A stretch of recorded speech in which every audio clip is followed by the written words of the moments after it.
Hey y'all, welcome. So I found this video on Darrell Brooks, and he was cross-examining his ex-girlfriend, which is also the mother of one of his children. So y'all, we just gonna dive in and we're gonna take a look at this video. We're gonna chop it up and we're gonna dissect it and see what kind of questions and that he asked. Let's check it out. How long were you um, with the alleged defendant? Do you remember that? Approximately 30, 35 minutes. Do you recall what? Well, you said that during this time you were with the alleged defendant that there was a arguing going on. Would that be fair to say? Yes. Do you remember what that argument was about? He was arguing with me about money because I did not bail him out. Y'all, do y'all see this woman is upset and she's, kind of feeling some type of way because, he has been traumatizing her. He's been victimizing her. And also he was accused of raping her, y'all, because Darrell is years older than this woman, which is his ex-girlfriend. So he has charges, I believe, out of Vegas for her being underage, accused of rape. And that's why he was upset when the prosecution put that on the table that Darrell Brooks is, he got to sign up, for the, the Rexy, um, registration, and he didn't want that to be brought up. But whenever you commit a crime and you're going to trial, or about anything, they go back and they will pull all of your criminal history from like all 50 states, possibly around the world. I'm not sure, but I know definitely in the 50 states, they will definitely pull your criminal history and see what you have, and they will try to use that against you. That's just how it really goes, y'all. So let's continue to listen to Darrell questioning her. I mean, she looks uncomfortable on the stand. It looks like the way he's kind of questioning her, he's like say that. You better not say that, or say it the way he wants to say it. He looks like he's trying to intimidate her. To me, you guys, that's just just my take. But let's carry on, y'all. Let's see what else he asked. Let's check it out. You also said that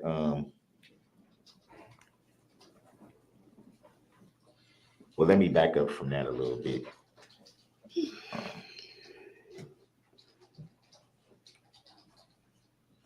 If you knew that the conversation was becoming volatile, why did you still meet up with the alleged defendant? I don't know. Y'all, I think that she met up with Darrell because, like I said, Darrell was intimidating, and he probably was like, probably threatening her too, because she said that he got mad because of money. Now, if you guys watched the trial, Darrell didn't have no job. Darrell was in them streets.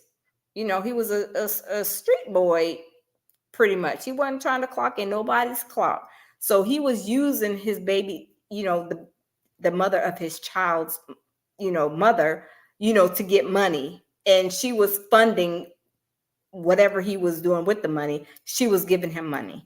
So this questioning is leading up to the day of this incident. So y'all, let's carry on. To your knowledge, did the alleged defendant know anything about the city of Waukesha? Yes. And what did the alleged defendant know about Waukesha? He told me, Mr. Brooks told me that his first child's mother lives in Waukesha. Do you know that to be a fact? No, that's just what Mr. Okay, y'all. So this lady right here, she is the first baby mama. The other one is the second baby mama. She is not from Waukesha. She is from Las Vegas, I believe. The other baby mama, the second baby mama, is from Waukesha, from what this mother's is saying. But yeah, let's carry on, y'all. Let's carry on. Mr. Brooks told me.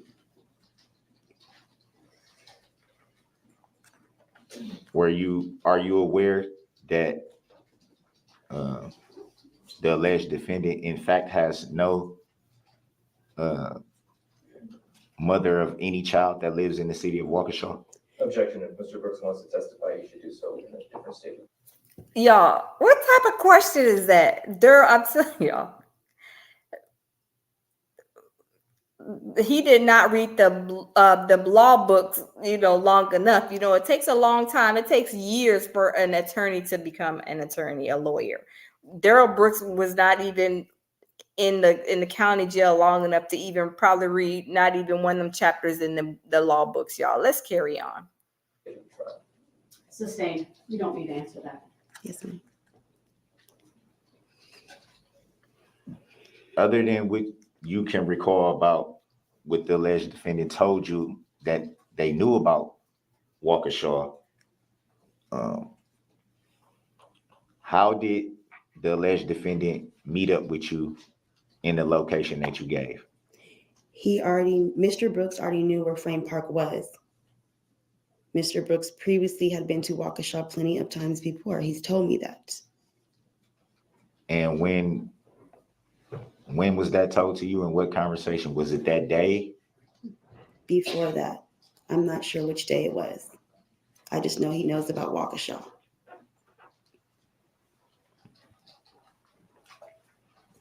So these are the games that Darrell's playing. Darrell is from Waukesha. He, as far as I can remember, he pretty much grew up there most of his life, from what I can recall on this trial. He sit there trying to play games with his words with her.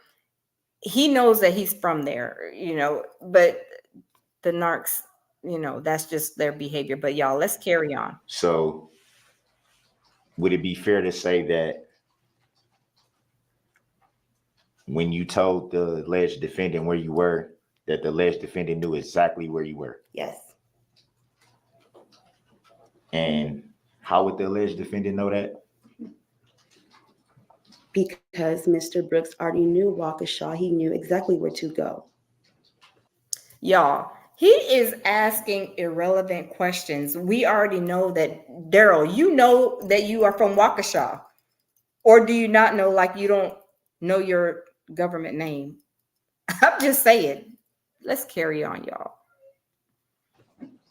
Did you at any time give directions where you may have been?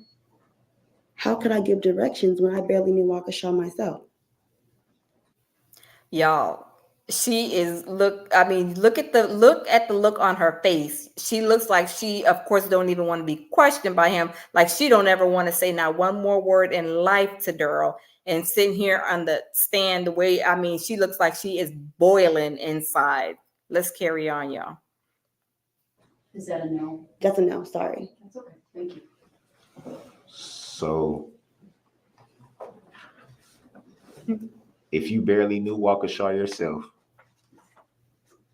where did you get the information of where you were from, where you were at the time of the conversation via telephone? I left the women's shelter with Corey, and she knows that location. She told me what Frame Park was. I didn't know the name.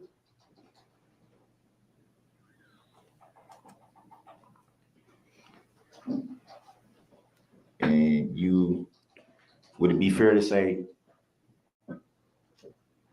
assuming from what you just said, that you were with the alleged defendant for approximately around 30 minutes or so? Yes. And during that time, did you make any disparaging remarks or anything to entice the argument to escalate? No. So you didn't say anything at all during your 30 minutes with the alleged defendant? No, because I was crying the whole time because Mr. Brooks was yelling at me, arguing with me. So you said absolutely nothing at all? I was crying the whole time. Did you say anything? No. Y'all, this is where it looks like he's trying to intimidate her to say what he wants her to say. And she's reading straight through him, of course, because she's experienced him through I mean, for years. I believe their child that they have together is like a teenager at this point. I think 17 or 18. So he's been humiliating and traumatizing this woman for years. So now that he's on the stand, he feels like he's still going to be able to, traumatize her, through asking these questions, which are so irrelevant. I mean, that the girl is not, you're the mother of your child. This lady is not from Waukesha. She probably don't know her way around. Like she said, her friend was there with her. She knew that this was Frank Park, wherever, they were meeting up at. She knew the girl that was staying with her in the shelter knew her way around there. So Darrell's trying to ask her questions questions that are like completely obsolete in my eyes. I'm not no lawyer, but these are obsolete questions. Like, why are you asking, oh, how do you know where? How do you know where? She don't know. Like, she's not from there. Darrell, she's not from there. So why are you asking her these questions? That's what I'm saying, wasting the court's time. These are just tactics that he used along this trial, you guys. He's asking questions that don't even, equivalate to making sense for him trying to defend himself. But let's carry on, y'all.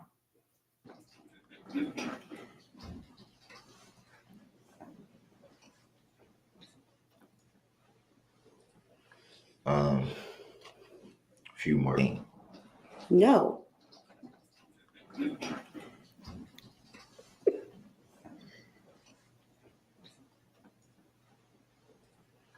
A few more questions. Okay. You said that during this, once you had got out of the vehicle, as you say, you stated that your friend Miss Corey pulled you away from the vehicle because it swerved. Yes, it was in the video. Video evidence does not lie, y'all. So all these questions that Darrell's asking is not even questions that he should have been asking her that will help him as far as trying to defend himself in this case. I mean, y'all let me know what y'all think about it. But these were just some of the questions that Darrell was asking his ex-girlfriend, which is also the mother of his oldest child. He has, as far as I know, 2 children. This mother and Darrell had a child that I want to say was like 17 at the time of the trial, 17 or 18. And their child actually had a baby, and so now they're grandparents during this trial, because Darrell was trying to get information back and forth, trying to communicate and get information about their grandbaby. But that was another situation, so I'll probably touch on that. But it was a bunch of going back and forth with him writing letters and trying to have contact with her, because she is also has another case against him with DVing because of what he had done to her. But the thing is that he was not supposed to have any contact with her, and he was trying to get contact directly through her, or through, I think, his mom, or through somebody else. I got to go back and look. But yeah, so here he is asking questions, this irrelevant questions for this court case. I mean, he's just doing it to, I believe, now this is my thoughts, y'all, he is only doing it to waste time, for one, and to humiliate and still try to traumatize this woman that he's been traumatizing for all these years. Like I said, again, this woman right here, he has a S charge, for raping her at a young age, because he is much older than this woman. But y'all, these are just a few of the questions that Darrell was asking his mother of his child. But do you guys think that these questions are relevant to, okay, do y'all think these questions are relevant to his trial? Like, I mean, of course, evidently they didn't help, because I mean, he got charged guilty. He was you know, he had guilty pleas, not guilty pleas. He had he was found guilty. I'm sorry, he was found guilty of all these charges. But yeah, all these questions that he's asking her, a waste of time, y'all. A waste of time. Even the way he was asking the questions, he's, oh, how do you know you was at Frank Park? Or how do you know this? You know that girl is not from there, Darrell. Stop. Just stop, y'all. Darrell be doing the most. But y'all let me know what y'all think. These are just a few questions, because some of the questions, of course, I didn't, you know, let it play all the way through, because it was like almost, I believe, an hour of questioning that he did. But you know, he's always going on these long rant and raves, like I said, burning, trying to, you know, buy time. But y'all, tell me what y'all think. Like, share, and subscribe, and I will continue to bring y'all content. Let me know what y'all think. Leave a comment in the comment box, and we will chat later, y'all. Have a good one. Bye.